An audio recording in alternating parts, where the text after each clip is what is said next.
अखंडमंडलाकारं व्याप्तं येन चराचरं तत्पदं दर्शितं येन तस्मै श्रीगुरवे नमः। ऐकू येतं का सगळ्यांना खाली मागं पर्यंत? अरे इतकं जवळ नको. आवाज येत नाही.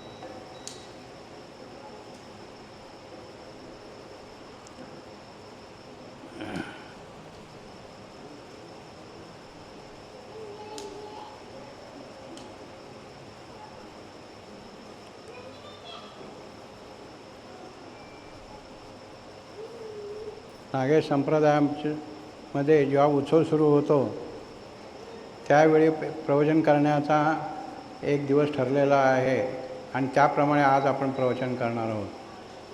कारण एक प्रवचन करण्याच्या मागची भूमिका हीच आहे की नागेश संप्रदाय हा जास्तीत जास्त लोकांना कळावा आणि त्याच्यामुळे लोकांना नागनाथ कसे होते, केव्हा त्यांचं कीर्ती कशी वाढत गेली याचाही आपल्याला विचार करता येईल, अभ्यास करता येईल. तर नागनाथावर अनेकांनी अनेक अभंग लिहिलेले आहेत. त्याच्यामध्ये आज आपण जन्मासी येऊनी बाप्पा काही ओळख धरी हा अभंगाचा थोडासा परामर्श घेणार आहोत. तर काही जन्माला आल्यानंतर मनुष्याचं आद्य कर्तव्य कोणतं आहे? तर ज्यांनी आपल्याला जन्माला घातलेला आहे, ज्यांनी आपल्याला ह्या सगळ्या संसाराचा भार बघायला दाखवलेला आहे, पूर्वसंचित फल हे दृष्टी देखील असे आपण आरतीमध्ये म्हणतो, पूर्वीचं संचित आहे म्हणून हे आपण सगळे दृष्टीनं पाहू शकतो. तसा हा जो काही आपल्याला ज्यांनी दिलेला, ज्यांनी जन्माला घातलेला, नागनाथांनी जन्माला घातलेला जो काही भाग आहे, तर त्याच्यामध्ये आद्य कर्तव्य काय प्रत्येकाचं, तर त्यांची ओळख करून घ्यायची. काही ओळख धरी म्हणजे परमेश्वराची ओळख करून घ्यायची. हे आपलं ध्येय असलं पाहिजे आणि ध्येय पाहिजेच सगळ्यांचं. आणि त्यासाठी उपाय कोणता आहे? तर सगळ्यात सुलभ असा मार्ग म्हणजे नामस्मरणाचा आहे. नामस्मरणाने मनुष्याला साक्षात्कार होतो आणि साक्षात्काराने मनुष्य आनंदित होतो. हा सिद्धांतच झालेला आहे आणि त्याची त्या आनंदित झाल्यामुळे त्याचे प्रपंचातून म्हणा किंवा या जन्ममरणाच्या फेऱ्यातून सुटका होते.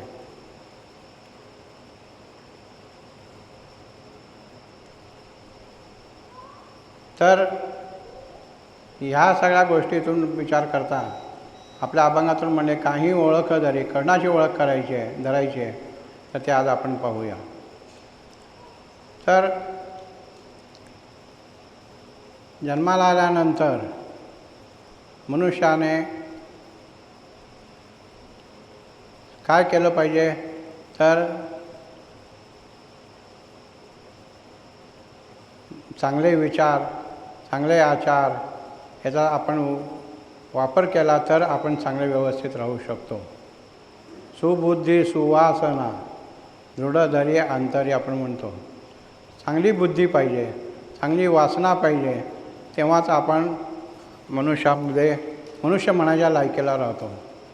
अन्यथा लायकी आपले मनुष्याचे राहत नाही, हे लक्षात ठेवा. म्हणजे चांगलं वागणं, चांगलं करणं, कोणतंही कर्म करताना देवाचं नामस्मरण ठेवणं हे सगळ्याचं आद्य कर्तव्य आहे.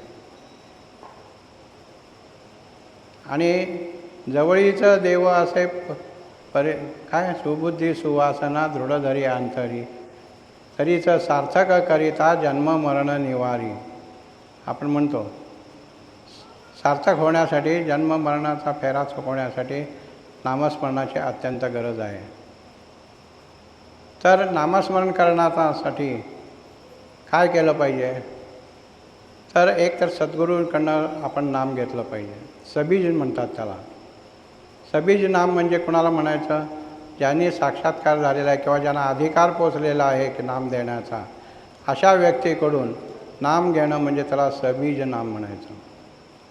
आणि सबीज नाम मिळाल्यानंतर त्याचा आपण प्राणापलीकडे जपलं पाहिजे. आणि प्राणापलीकडे जपूनसुद्धा नित्य नेमाने कोणताही विघ्न आलं तरी त्याच्यातून मार्ग काढून रोज ठराविक काय जेवढा जप ठरलेला असेल तेवढा करणं हे प्रत्येकाचं काम आहे. आणि असं जो करील त्याला 7, 8, 10 महिन्यानंतर त्याला नामाची गोडी चढते.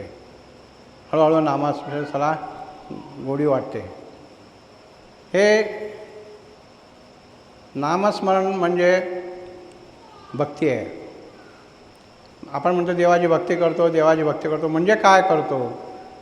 रोज सकाळी देवाला जाणे, पायावर डोकं ठेवणे, त्यांच्या काय असेल ते आपण प्रसाद म्हणून वाटप करणे, ह्या ज्या काही गोष्टी आहेत ह्या म्हणजे भक्तीमध्ये मोडत नाही. भक्ती करायची म्हणजे नामस्मरण केलं तरच भक्ती होऊ शकते, अन्यथा नाही. काय म्हणतो आहे लक्षात घ्या. म्हणजे नामस्मरण करताना आपल्याला प्रेमाने, आदराने, आणखीन आनंदाने करता आलं पाहिजे नामस्मरण. उगं कंटाळवाणी आला आहे आणि आपल्याला काही करायचे काम आहे, त्यात वेळ आहे, फालतूक वेळ आहे, मध्ये म्हणून 5 मिनटं आपण थोडं नामस्मरण, राहिलेली वेळ आहे तेवढे करून घेऊ, असं नको आहे. तन मनाने त्याच्यामध्ये ओतून आपण ते नामस्मरण जेव्हा करू तेव्हाच त्याच्या त्या आतमध्ये शिरलं जातं. आणि आतमध्ये शिरल्यानंतर आतला जो काही आपल्या प्रत्येकामध्ये बसलेला भगवान आहे त्याच्यापर्यंत ते पोचतं. आणि त्याच्यापर्यंत पोचल्यानंतर त्याला तो जागरूकता आली की आपली सगळी कामं व्यवस्थित होतात. हे लक्षात ठेवा. म्हणजे नामस्मरणाचा सखोल अभ्यास झालाच पाहिजे. वरपांगे नामस्मरण करून चालत नाही. मध्यंतरी आम्ही एकाच्या घरी गेलो होतो. त्यांचे एक वडील वारले होते. वडील वारल्यानंतर आम्ही भेटायला म्हणून गेलो. तर आश्चर्य बघा, त्या घरामध्ये सूतक किंवा एक व्यक्ती मेलेली आहे असं काहीही वाटत नव्हतं. घर इतकं स्वच्छ आणि आनंददायक होतं. हे कशाचा प्रभाव आहे? तर त्यांचे वडील नामस्मरणामध्ये सतत 24 तास होते. परिचय होता आपला, पण सतत नामस्मरणाचं फल काय आहे हे मृत्यूनंतर आपल्याला पाहायला मिळालं. ते असं ते घर होतं. आणि त्यांच्यानंतर त्यांना म्हटलं की इथं सूतक करायचं काहीच कारण नाही, तुम्हाला सगळं पवित्रच आहे. त्यामुळे आम्हाला काहीच इथं वाईट वाटत नाही किंवा काही असं जागृत मिळत नाही किंवा आम्हाला थोडं दृश्य वेडं वाकडं वाटतं आहे, असा काहीही प्रकार नाही. प्रत्येकजण आम्ही आनंदात आहोत. आणि वडिलांची शिकवणूक काय होती की सतत बसल्या बसल्या नामस्मरण करा, वेळ वाया घालवू नका, फुकट गप्पा मारत बसू नका, घरातसुद्धा, अशी त्यांची प्रवृत्ती होती. त्याप्रमाणे आम्ही वागत गेलो. त्यामुळे आम्हाला आता आनंद वाटतो. म्हणजे नामस्मरण घर पवित्र करतं, गेल्यावर सुद्धा हस्तांतर करतं. म्हणजे नामाचा इतका प्रभाव आहे की तो प्रभाव प्रत्येकाला मिळण्याजोगा आहे. पण प्रत्येकाने कष्ट केलं तरच, न करता कोणालाही मिळणार नाही. आणि नामस्मरण करायला कोणाची काही बंधनं नाहीत किंवा कोणाला काही विकत घ्यावं लागतं अशातलाही काही प्रकार नाही. काही करावं लागत नाही. बसल्या बसल्या आपल्या मुखातून नाम घेत राहायचं. मनातल्या मनात घेतलं तरी चालतं. उलट ते सर्वाहून चांगलं. जसं परा पश्यन्ति मध्यमा वैखरी हे जसे वाणी आहेत. परा म्हणजे बेंबीपासून तिथं स्फुरण असतं, तिथं ते मंत्राचं स्फुरण होतं, ते ऐकायचं असतं. पुन्हा पश्यन्ति मध्यमा कंठामध्ये आणि वैखरी म्हणजे मुखातून बोलायचं असतं. आपण जे बोलतो पुढे वैखरी राम आधी वदावा, म्हणजे आपण जे आता मी बोलतो आहे हे वैखरी आहे. वैखरी भाषेतून जेव्हा बोलतो आपण नामस्मरण सुरुवातीला वैखरी भाषेतूनच करावं लागतं. आणि वैखरी भाषेतून जेव्हा आपण नामस्मरण करायला लागतो त्यावेळेला त्याच्यातून काही महिन्यापेक्षा काही महिने गेले, साधारण वर्षभर जरी गेलं, त्यातून आपल्याला एक प्रकारचा आनंद उत्पन्न होतो. आणि आनंद जसा जसा तुमचा वाढत जाईल तसं तुमचं नाम हे आत शिरेल. आत शिरेल म्हणजे काय? वैखरीचं घ्यायचं नाम बंद होईल. आणि मग तोंड बंद करून, जीभ बंद करून, ओठ बंद करून, सगळं बंद करून आत नुसता मनातल्या मनात इथं आवाज असतो, कंठ असतो. आणि तेही पुढं आपल्याला बरेच दिवस झाले की तो हृदयात उतरतो. हृदयात उतरायचा पुन्हा मग परापश्यंतीमध्ये परामध्ये जातो. परावाणी ही फार मोठी वाणी आहे. तिथं काहीच करावं, नुसतं स्फुरण असतं. काही जण असं सांगतात संप्रदायामध्ये, एक माळ जर आपण तोंडाने केली 10 माळा कंठाने केल्यासारख्या आहे तिथला जप झाला तर. आणि हृदयातून जप झाला तर 100 माळा केल्याचं फल आहे. आणि खाली परापश्यंती केला तर 1000 माळ तर जप केल्याचा फल आहे. म्हणजे इतकं आपण ते पवित्र आणि खोलमध्ये शिरल्यानंतर त्याचा जसं जसं खोल शिरेल तसं तसं प्रभाव त्याचा वाढत जातो. आणि ह्याचा पुढं परिणाम काय होतो, त्याचं विरक्ती त्याच्या माणसामध्ये येते. विरक्ती येते म्हणजे तरी काय होतं, ज्या गोष्टी आपल्याला पाहिजेत असं वाटतात त्या गोष्टीपासून तो हळूच त्याच्यापासून दूर होतो. त्याला निरस वाटतात त्या गोष्टी. त्या निरस वाटल्या की त्याच्यापासून तो दूर होतो. काय याची गरज नाही, त्याची गरज, कारण आतून त्याचं स्मरण चालूच असतं, जप चालूच असतो. इतकी त्याला आतून गोडी लागलेली असते. आणि आतून गोडी ज्यावेळेला लागते त्यावेळेला त्याला कोणतेही जर शंका राहिली नाही, कोणतीही जर वस्तू मागण्याची इच्छा राहिली नाही, तो देहातीत होतो किंवा वासनातीत होतो. अशी ज्या परिस्थिती येते त्यावेळेला त्याला सायुज्यता मुक्ती मिळायला काही वेळ लागत नाही. त्याला सायुज्य मुक्ती म्हणतात. आणि ही सायुज्यता मुक्ती जी आहे, ही सायुज्यता मुक्ती इतकी झटदिशी मिळते असं पण नाही आहे. प्रत्येकाच्या ह्याच्यावरती अवलंबून आहे, मागच्या कर्मांवरचं किंवा यावरच्या जन्माच्या या प्रयत्नावरती ते अवलंबून आहे. आणि अशी जर ती आपल्याला मिळत गेली तर त्याचा ह्या देहात राहण्याचं मोक्ष काय आणि ह्या देहात बसून मोक्ष भोगणं काय, एकूण एकच आहे. मोक्ष म्हणजे तरी काय, कशातही लिप्त न होणं, सगळ्यापासून बंधनातून अलिप्त राहणं, ह्याचंच नाव मोक्ष. आनंदामध्ये राहणं, त्याला स्वधर्म असं म्हटलं जातं. स्वधर्म म्हणजे काय, हे नामस्मरण, ह्याच्यातून जो काय आनंद प्राप्त होतो त्या आनंदामध्ये रममाण होऊन राहणं, ह्याचंच नाव स्वधर्म. तो खरा स्वधर्म आहे. आणि लौकिक धर्म म्हणजे काय, लौकिक धर्म म्हणजे आपण देवळात येणं, घंटी वाजवणं, पुन्हा देवा मूर्तीपुढं जाणं आणि आपण नमस्कार करणं, येणं, चार गोष्टी तिथं कोणी भेटले तर त्यांच्याशी बोलणं, हे झालं लौकिक प्रकार, लोकांना दिसण्यासाठी. आणि लौकिक प्रकारामध्ये आपल्याला काहीही फायदा मिळत नाही. म्हणजे येऊ नका देवळात असं माझं म्हणणं नाही, पण त्याच्यामध्ये आपण कसं वागलं पाहिजे हे त्याच्यातनं शिकून घ्या. लौकिक धर्म आणि स्वधर्म याच्यामध्ये बराच अंतर आहे. लौकिक धर्म ज्या वेळेला तुम्ही करता त्यावेळेला जे काही फल मिळतं ते कायम टिकणारं नसतं, कायम टिकत नाही. तो मनुष्य कोणत्याही आनंदात फार काळ राहू शकत नाही. जसं त्याच्यावरती येईल संकट त्यावेळेला तो संकटात मिसळून जातो, संकट त्याच्यावरती मात करतं. म्हणजे काय म्हणायचं आहे की लौकिक ह्याच्यापेक्षा स्वधर्म हा केव्हाही चांगला. स्वधर्म म्हणजे काय, त्या आनंदात राहणं. आणि जो मनुष्य त्या आनंदात सदैव राहतो त्याला कोणत्याही प्रकारचं बंधन उरत नाही, बंधनच नसतं त्याला. जरी जे काही दिसत असलं तरी ते देहापुरतं बंधन असतं.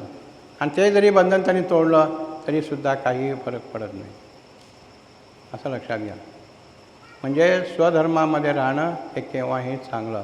आणि स्वधर्मामध्ये राहण्यासाठी काय करायला पाहिजे, तर सद्गुरूकडून नाम घेतलं पाहिजे, त्या नामाचं अखंडपणे स्मरण केलं पाहिजे, स्मरण करून त्याच्यातून प्रगती केली पाहिजे. आणि प्रगती केल्यानंतर जे काही आपल्याला प्राप्त होईल आनंद, त्याला आपण स्वधर्म म्हणायचं, हे लक्षात घ्या. आणि दुसरी गोष्ट अशी लक्षात घ्या, नामस्मरण करता करता आपल्याला काय काय मिळवायचं आहे, तर आपल्याला फक्त एकच मिळवायचं आहे, परमेश्वर. बाकी काही आपल्याला काय टी व्ही बघायचं नाही किंवा घरदार पाहिजे अशातला काय, सगळे त्याचे प्रश्न आपोआप सुटतात. काय जे त्यांनी इच्छा केली असेल ते प्रश्न त्याला न प्रयत्न करता आपोआप सुटतात. हे त्या मार्गामध्ये गेलं, स्वधर्मामध्ये तो गेला, त्यावेळेला त्याचे हे मिळणारे फायदे आहेत. त्याला काही करावं लागत नाही, काही करावं लागत. एक आम्ही असे ग्रस्त बघितले की ज्या वेळेला त्यांच्याजवळ काहीही नव्हतं पण त्यांनी नामाचं झोड उठवली, नामस्मरण सतत करत गेले. आणि करत गेल्यानंतर त्यांना त्याच्यामधून अशा काही गोष्टी होऊ लागल्या की इच्छा मनात धरली की ते सफल व्हायचे, इच्छा मनात धरली की सफल व्हायचे. त्यामुळे असं कसं काय माझं व्हायला लागलं, तुमचं नामस्मरण चालू आहे, त्याच्यामुळे हे नाम देते आहे तुम्हाला आतून, तुम्हाला बाहेरून काहीही करायची गरज नाही. म्हणजे प्रत्येक इच्छा सफल होते. तसं स्वधर्मामध्येच होतं. आणि लौकिक धर्मामध्ये तसं होत नाही. त्यासाठी प्रयत्न करावा लागतो, नशीब लागतं, सद्गुरूंची कृपा लागते, ह्या सगळ्या गोष्टी लागतात त्या लौकिक धर्मामध्ये. आणि लौकिक धर्म जर तुम्ही करत नुसताच गेलात तर तुमच्यावरती ज्या ज्या काही अडचणी येतात त्याला तोंड द्यावं लागतं तुम्हाला. काय बारक्या गोष्टी असतात त्याच्यावरती तुम्ही मात कराल, पण मोठ्या गोष्टी आल्या तर त्याच्यावरती तुम्हाला प्रयत्नाने मातच करावं लागतं आणि तरीसुद्धा त्यात यश येत नाही. वाटतं आपल्याला की हे काही दिवस आलं, आपलं यश आलं झालं, पण पुन्हा त्या गोष्टी सुरूच होतात. म्हणजे झगडावं लागतं आयुष्यामध्ये. हा झगडणं जे आहे ते लौकिक धर्मामध्ये आहे, स्वधर्मामध्ये नाही. बघा मी काय म्हणतो, समजताय का? आणि असं जे स्वधर्म आहे, ह्या स्वधर्मामध्ये सगळे सत्पुरुष राहत असतात, सगळे नामी लोक त्यात राहत असतात. कशातच इच्छा राहत नाही, काही करावं लागत नाही, सगळं आपलं आपोआप भागतं. ही जी अवस्था आहे ही अवस्था फार मोठी आहे आणि या अवस्थेमध्ये जो राहतो तो सुखी असतो. कशाचीच ददात नसते त्याला. असा जो काही अनुभव आहे तो प्रत्येकाने घ्यावा असं सगळ्या संतांचं म्हणणं असतं. म्हणून म्हणतात की काही एक ओळख, काही ओळख धरी. ओळख धरायची म्हणजे कुणाची धरायची? ज्याने तुम्हाला जन्माला घातलं आहे, ज्याने तुम्हाला हे दृष्टी पाहायला दिली आहे, अशा आई बाप आहेतच, पण त्याच्यापेक्षा ज्यांनी त्यांनाही निर्माण केलं आहे असा जो काय आपला परमेश्वर आहे त्याच्याशी ओळख धरायची. काही ओळख धरायची. त्यासाठी चांगल्या गोष्टी मनामध्ये पाहिजेत, चांगले विचार मनामध्ये पाहिजे, सुबुद्धी पाहिजे, सुवासना पाहिजे. दुर्वासना करून चालणार नाही, थोडीसुद्धा त्याच्यामध्ये दुर्वासना नाही, षड्रिपू त्याच्यामध्ये एकही चालणार नाही, अशी अवस्था असते. आणि अशा अवस्थेमध्ये ज्या वेळेला तुम्ही येता त्यावेळेला तुम्हाला नामस्मरणाचा काय फायदा असतो याचं लक्षात येतं. मग त्यावेळेला तुम्हाला प्रपंचातल्या सगळ्या गोष्टी नको नको वाटतात आणि जसं जसं नको वाटतं तसं तर त्या गोष्टी जवळ येतात, हे लक्षात घ्या. काही नको वाटलं तरी त्या गोष्टी कोणीतरी आणून देतं, करतं, हे राहू द्या म्हणतं, पण त्यात तुमचा विचार नसतो किंवा काही इंटरेस्ट म्हणतो आपण त्याला, त्याच्यामध्ये काही नसतं. असं जी अवस्था असते ती आनंददायक असते.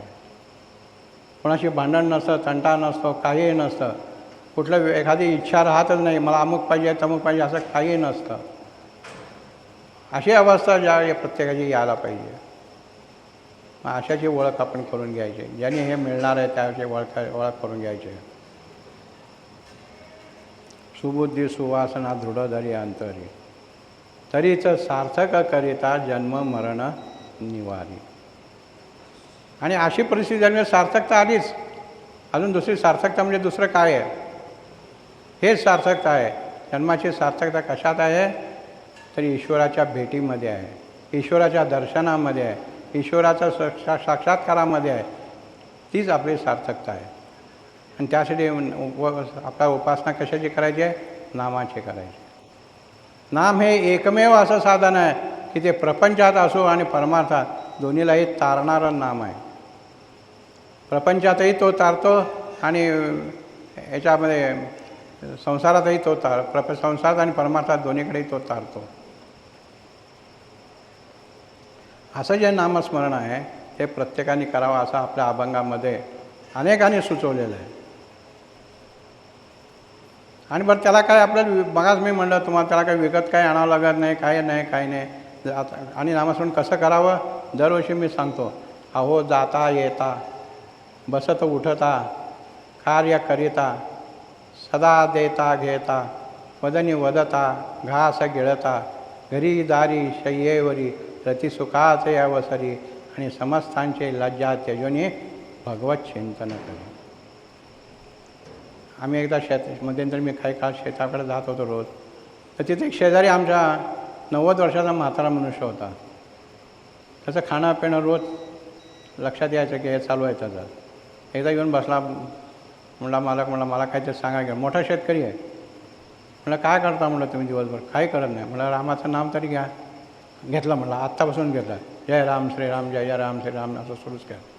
ते बरेच दिवस त्यांनी नाम घेतलं. आणि नाम घेतल्यानंतर मग पुन्हा एकदा मध्ये गेलो तर घरचे म्हणाले, हे काय याला सांगितलं हो तुम्ही?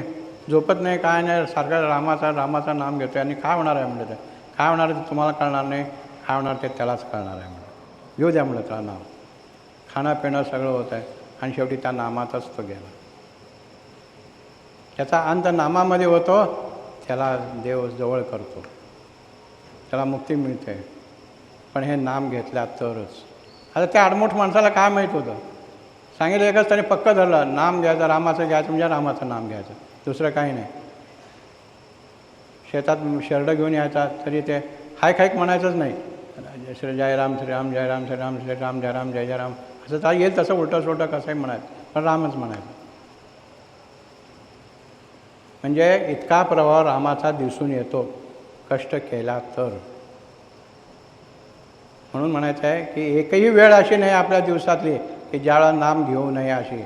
अहो जाता येता बसत उठता कार्य करिता सदा देता घेता, व्यवहार करताना पदनी बोलताना पदनी वदता, घास गिळता खाताना, घास गिळता घरी दारी शय्येवरी रती सुतकाचे अवसरी, आणि समस्तांची त्या लज्जा तेजुनी भगवत चिंतन करी. लाज बाळगायची कारणच नाही. लाज बाळगला की समजावं की आपण त्या माणसाच्या नादी लागलो. जेव्हा बोलला आपल्याला कशाला नाम घेता काय करता, काही नाही. हे म्हातारपणी नाही तरुणपणीसुद्धा मी सांगतो सगळ्यांनी घ्यायला काही हरकत नाही. आणि जो तुम्ही त्या माणसाच्या नादी लागून नामस्मरण करता आणि पुढे सोडून देता, नुकसान कोणाचं आहे? त्याचं नुकसान नाही, सांगणारचं नुकसान नाही, तुमचं नुकसान आहे. म्हणून नामस्मरण करायला एकदा धरलं की ते सोडायचं नाही शेवटपर्यंत, हे लक्षात ठेवायचं. त्याच्याचबरोबर नामाचा एक अजून फायदा आहे. हे काय सगळेच फायदे नामामुळंच आहेत. नाम धरत घेता घेता आपल्याला एक अशी वृत्ती येते की सगळीकडे आपल्याला परमेश्वर दिसायला लागतो. परमेश्वराचं दर्शन हे सगळीकडे होतं. परमेश्वराचं दर्शन सगळीकडे होतं. आणि जे आपल्या अभंगातून वर्णन केलेले आहेत ओळी काही काही, आता ते मला आठवणं कठीण आहे यावेळेला, पण जे काय आठवण येतील ओळी त्या सगळ्यासुद्धा ह्या नामस्मरणाने मिळतात.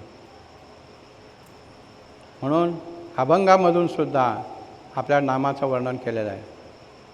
अज्ञानसिद्ध साधका बहुगोड नाम नागेश, बहुगोड, नुसतं गोड म्हणलेलं नाही, बहुशब्द लावला आहे त्यांनी. बहु म्हणजे कल्पनातीत आहे,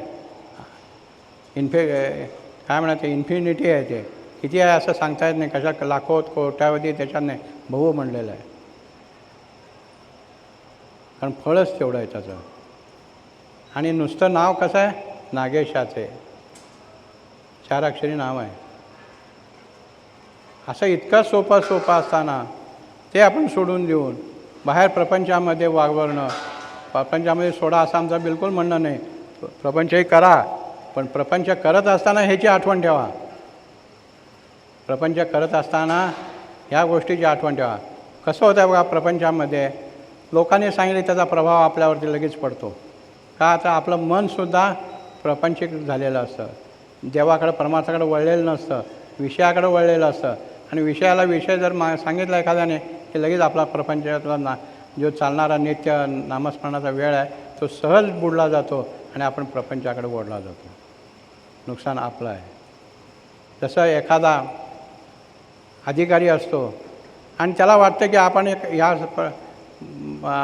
हुद्द्याचा अधिकारी आहोत, त्याच्या मनात ती सारखी आठवण असते, त्याप्रमाणे त्याला वागावं लागतं. ऑफिसमध्ये गेलं तरी वागावं लागतं, घरी आलं तरी त्याप्रमाणेच वागावं लागतं. म्हणून तो त्याचा दास बनतो. जो तसा जशा प्रपंचाचा त्याला सुटका होत नाही, प्रपंचाचा सदैव आठवण राहते, तसं परमार्थाची आठवण राहिली पाहिजे. ह्याच्यासाठी काय लक्षात घ्यायला पाहिजे? आपण नागेशांचे भक्त आहोत, कुठल्याही देवाचे भक्त आहोत. मला रोज नामस्मरण करायचं आहे, मी गुरुपुत्र आहे, मला काही दुसरं माहीत नाही, गुरुपुत्राने माझं कल्याण होणार आहे हे असं सगळेजण सांगतात, त्याच्यावर मी पूर्ण विश्वास ठेवलेला आहे. ही जर आठवण राहिली तर तुम्हाला प्रपंचामध्ये जे परमेश्वराचं नाम घ्यायचं विस्मरण कधीही होणार नाही, हे लक्षात घ्या. ह्याच्यासाठी परमेश्वराचं नामस्मरण कसं आपल्या हृदयामध्ये सदैव बाळगलं जाईल ह्याची आपल्याला आठवण ठेवण्यासाठी ज्या काही खटाटोपी करायच्या असतील त्या तुम्ही करू शकता, कराव्यात, असं माझं म्हणणं आहे. माझं म्हणणं काय सगळ्या संतांचं म्हणणं तेच आहे, मी काय संत नाही, पण एक सांगतो की हे सगळं करायला पाहिजे.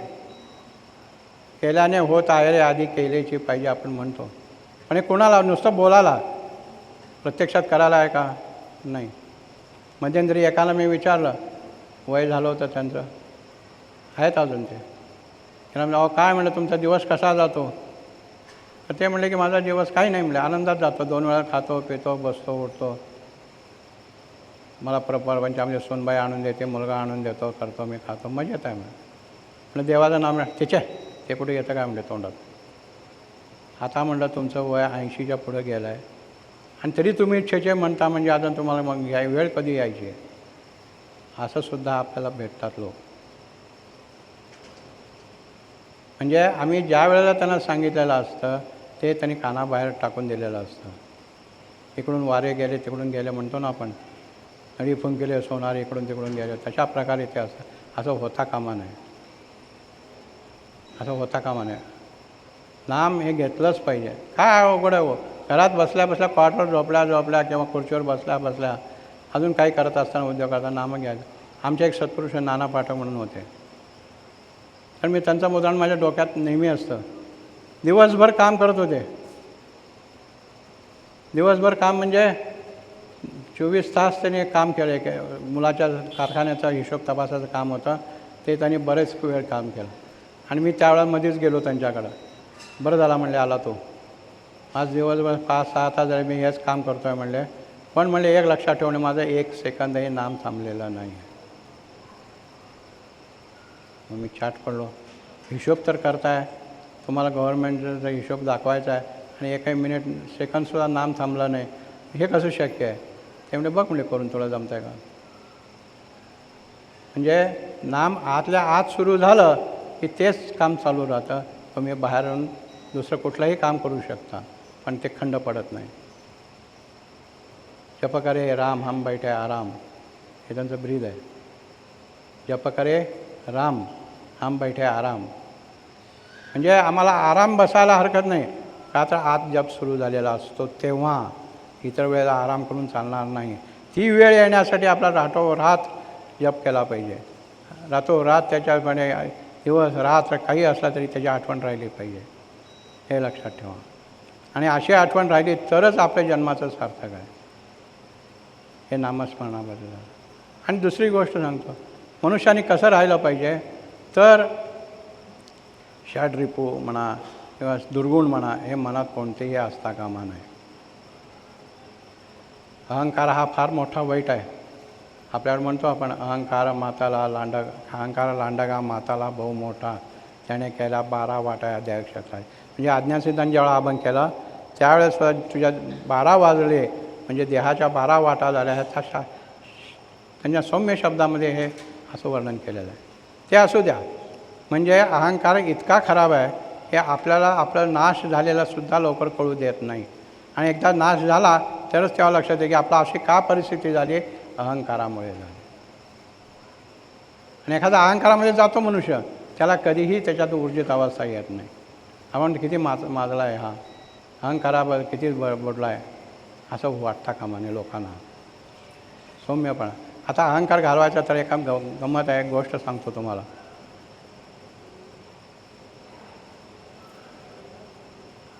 भगवान विष्णूने एक परीक्षा घ्यायची ठरवली की आपला सगळ्यात प्रिय भक्त कोण. त्यावेळेला गोष्ट आहे बरं, पण त्यातून अनुभव घेण्यासारखा आहे. तर त्यावेळेला नारदानं वाटलं आपलंच नाव घेणार, दुसरं कोण आहे आपल्यासारखं भजन सारखं नाव घेणार जगात कोण आहे दुसरा.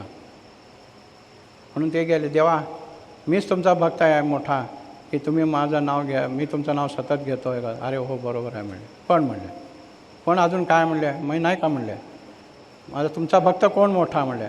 तर म्हणले, पृथ्वी तलावर एका गावामध्ये एक वाणी आहे म्हणले, जो दुकान उघडतो संध्याकाळी दुकान बंद करतो, तो माझा फार मोठा भक्त आहे बघ म्हणे. फार मोठा भक्त आहे म्हणजे त्यांना आश्चर्य वाटलं की हा कोणता मोठा, माझ्यापेक्षा सगळा मोठ्यात मोठा कोण आहे हा. मला त्याचा पत्ता द्या, मी जातो त्याच्याकडे बघतो म्हणले कसा काय घेतो, नाम येते. जा की म्हणे, तुला पत्ता दिला, सगळं दिलं आणि पाठवलं त्याला. तर तो मनुष्य नारद खाली आले आणि त्यांनी बघितलं की हा दुकानदार आहे, काय तेलाचा धंदा, साबणाचा धंदा, काय किराणा असेल ते दुकान धंदा करतो, हा कसला भक्त म्हणले. तरी पण बघूया म्हणजे याचं काय मोठेपण आहे ते. आणि दिवसभर त्याच्या सान्निध्यात राहिले.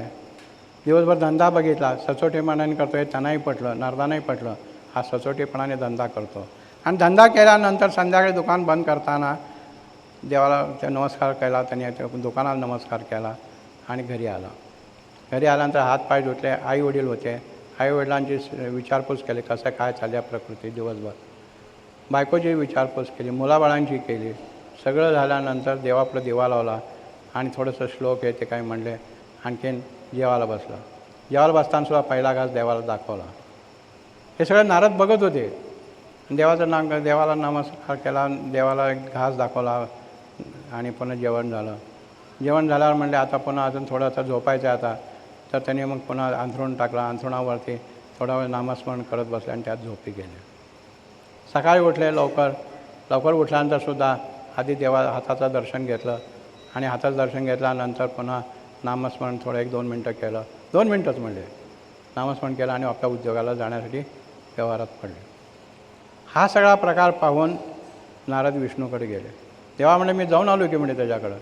मग कसं काय वाटलं म्हणजे काही नाही म्हणले, व्यापार करतो आहे म्हणले आणि व्यापार करून त्याच्यामध्ये तो मग्न असतो म्हणले दिवसभर. संध्याकाळी सकाळ त्यांनी काय काय केलं सगळं सांगितलं. मग त्याच्यापेक्षा मी मोठा नाही का म्हणले. तू मोठा आहेच रे म्हणले. कोण आहे म्हणले. कोण म्हणजे काय. तर म्हणले माझं एक काम कर म्हणले, मी तुला मोठं म्हणण्याच्या आधी एक काम कर म्हणले. विष्णूने एक दिवा दिला त्याच्या हातात, पणती लावून त्यात तेल घातलं आणि म्हणले हे बघ आता हे दिवा तुझ्या हातात देतो, हे दिवा घेऊन तू तिन्ही लोकांमध्ये फिरून यायचे, एक प्रदक्षिणा घालून यायची आणि प्रदक्षिणा घालून आल्यानंतर एकही थेंब गाळायचा नाही, खाली सांडायचा नाही, अशा अवस्थेत ये म्हणले. मग ते नारद म्हणले आता काय करावं. बरं म्हणजे त्यांनी घेतला आणि ते निघाले प्रदक्षिणा करत. सारखं लक्ष त्या दिव्याकडं, सारखं लक्ष त्या तेल सांडण्याकडं आणि असं सगळं करत करत पुन्हा प्रदक्षिणा झाली आणि आले. मग म्हणजे काय झालं, तेल सांडलं का नाही सांडलं, दिवा विजला का नाही विजला, आता सांगा म्हणले. अरे पण एवढ्या वेळात तू नामस्मरण किती केलं. ते विसरलोच म्हणलं. ते करायचं मी विसरलो, कारण माझं सगळं लक्ष ह्या दिव्याकडं आणखीन त्या तेलाकडंच होतं. अरे म्हणले मग तुझ्यापेक्षा तो का वाईट आहे म्हणले. तो दिवसभर काम करतो, हे करतो, घरामध्ये प्रपंचाची जबाबदारी डोक्यावर आहे, आईवडिलांची जबाबदारी आहे, सगळं करून माझं सकाळी संध्याकाळी नामस्मरण करतो, तोच माझा श्रेष्ठ भक्त म्हणे. त्यावेळेला आपला अहंकार गळून गेला नारदांचा आणि त्यावेळेला त्यांना जागृती आली की नामस्मरण केल्याशिवाय आपल्याला पूर्णोपाय नाही. म्हणजे या कथेतून नामस्मरण किती महत्त्वाचं आहे हे लक्षात येतं. आणि असंच अजून एक एक अनुभव घेतला. अहंकार जातो असा, अजून त्याच्यामध्ये पुन्हा वैरभावसुद्धा राहायला नाही पाहिजे. वैरभाव राहायचं एक उदाहरण आहे, चालू घडीतलं उदाहरण सांगायचं म्हणजे गोंदवलेकर महाराजांचे शिष्य होते के.व्ही. बेलसरे. केशव बेलसरे आहे त्यांचं नाव आहे. आणि त्या बेलसरेच्या पुस्तकात लिहिलं आहे त्यांनी की साधना कशी करायची असे एक पुस्तक आहे त्यांचं. त्याच्यामध्ये त्यांनी उल्लेख केला आहे की म्हणले मी सर्व सोडून म्हणले अगदी संन्यासी व्हायच्यापर्यंत आलो. म्हणले संन्यास झालं, सारखं झालं, सगळं झालं. पण म्हणले माझं एक राहिलं होतं. म्हणले काय राहिलं होतं तर म्हणजे माझ्या एका मित्राशी वैरत्व होतं. म्हणले त्याच्यामुळे मला समाधान मिळत नव्हतं. म्हणले ह्या अनुष्ठानामध्ये किंवा जपामध्ये याच्यामध्ये समाधान मिळेना. म्हणले आता गोंदवलेकर महाराजांनी विचारावं तर म्हणजे आपणच आधी तपासून बघूया. म्हणले काय म्हणून त्यांनी तपासलं तर त्यांचे एक मित्र मालाडलाच राहत होते, त्यांच्याशी त्यांचा दुश्मनगिरी आली होती. तर म्हणजे ही दुश्मनगिरी संपवल्याशिवाय मला याच्यात प्रपंचात किंवा मला हे साधनेमध्ये यश मिळणार नाही. म्हणून सकाळी उठले, साष्टांग नमस्कार घालतच त्याच्या दरवाजापर्यंत गेले. मुंबईसारख्या ठिकाणी बेलसऱ्यांना जाऊन किती 10-12 वर्षच झाली असतील, एवढंच झालेलं. त्याच्या म्हणजे मी त्यांना जाऊन दर्शन घेतलेलं आहे त्यांचं. तर त्यांच्याशी बोलताना ते सांगितलं की मग मी त्या साष्टांग नमस्कार घालत त्यांच्या घरी गेलो आणि गेल्यानंतर त्यांना उठवलं साष्टांग नमस्कार. ते म्हणजे अहो हे काय नाही म्हणले, झालं चहा घ्या, काही नाही म्हणले, माझं झालं काम म्हणलं. तिथनं मी परत माझी साधना व्यवस्थित सुरू झाली. म्हणजे आपल्याला दुश्मनगिरी असेल तर तीसुद्धा अशी संपवावी लागते. त्याला अजून एक उदाहरण सांगतो. मग सांगितल्यासारखं मथुरेमध्ये रामबाबू म्हणून एक सत्पुरुष, म्हणजे सत्पुरुष म्हणायच्या उत्तम गृहस्थ राहत होते. की ज्यांनी अनेक धर्मशाळा बांधल्या, अनेक मंदिरं बांधली, असे ते राहत होते. आणि परमार्थाची अत्यंत आवड होती त्यांना आणि भयंकर श्रीमंत पण. आणि त्यांनी राहिल्यानंतर दिवसभर आपलं काय कष्ट असतील ते करायचे, उद्योग करायचा. आणि रात्री एकाच बांधलेल्या आश्रमामध्ये किंवा त्याच्यामध्ये जाऊन तिथं कीर्तनं करायचे लोक येऊन, त्या कीर्तन ऐकायला जायचे. तिथं संन्यासी लोकसुद्धा यायचे बरेच जण राहायला, त्यांचंही दर्शन घ्यायचं. हे आपलं नित्यनियम, सांगून बिगून काही नाही, असं सरळ व्यवहार सुरू केला. आणि ते केल्यानंतर त्यांच्या लक्षात आलं की हे आपण जे करतो हे चांगलं चाललं आहे. आपल्या सद्गुरूंना विचार, माझं चाललं आहे बरोबर आहे? हो, चांगलं चाललं आहे. अजून वाढव म्हणून सांगितलं. वाढवल्यानंतर पुन्हा त्यांनी काही दिवस गेले आणि त्यांच्या लक्षात आलं की आपल्याला हे म्हणावं तसं आनंद मिळत नाही. तर आपण घरचं अन्न खातो आहे आणि इथे येऊन बसतो आहे, तर घरचं अन्न खायचं सोडून देऊ म्हणजे आपण. म्हणून त्यांनी घरचं अन्न खायचं दुसऱ्या दिवशीपासून बंद केलं. आपल्याला एक हाताखाली नोकर ठेवला आणि त्याला सांगितलं की तू अन्न बनव आपल्या दोघाचं, आपण दोघं इथंच बसून खाऊया.